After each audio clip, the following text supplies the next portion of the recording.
पैर में कांटा लग गया है, जल्दी आकर इसे निकालो। भक्त ने ऊपर देखा तो नीली पोशाक, मोतियों की माला और चांदी का मुकुट पहने ठाकुर जी को देखकर स्तब्ध रह गया। वह भाव विभोर होकर उनके चरणों में गिर पड़ा।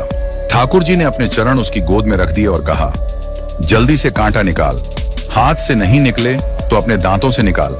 भक्त ने कांटा निकालते हुए ठाकुर जी के चरणों का स्पर्श किया और प्रेमाश्रु बहाए। इस अद्भुत कृपा से उसका हृदय आनंदित हो गया।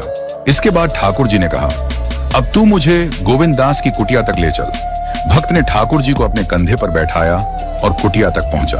वहां पहुंचकर ठाकुर जी ने उसे वृक्ष के नीचे रुकने को कहा और स्वयं गोविंद दास की कुटिया में पहुंचे। गोविंद दास जी ठाकुर जी को देखकर आनंदित हो गए। ठाकुर जी बोले, गोविंदा, जल्दी खाना परोस, मुझे बहुत भूख लगी है। गोविंद दास ने सुंदर पत्तल में बाटी, दाल, चूरमा और चटनी परोसी। ठाकुर जी खाने लगे, लेकिन बीच बीच में बाटियां अपनी पीतांबर में छिपाने लगे।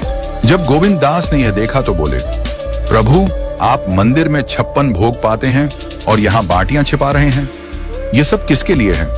ठाकुर जी ने मुस्कुराते हुए कहा, ये बाटियां उस भक्त के लिए हैं जिसने मेरा कांटा निकाला था। वह मेरा सखा है और मैं उसे यह प्रसाद दूंगा। गोविंद दास जी ने ठाकुर जी से कहा, प्रभु, आपने नियम तोड़कर एक साधारण भक्त को छूने दिया, अब आपको आचमन करना होगा। ठाकुर जी ने जल लिया और आचमन करने लगे।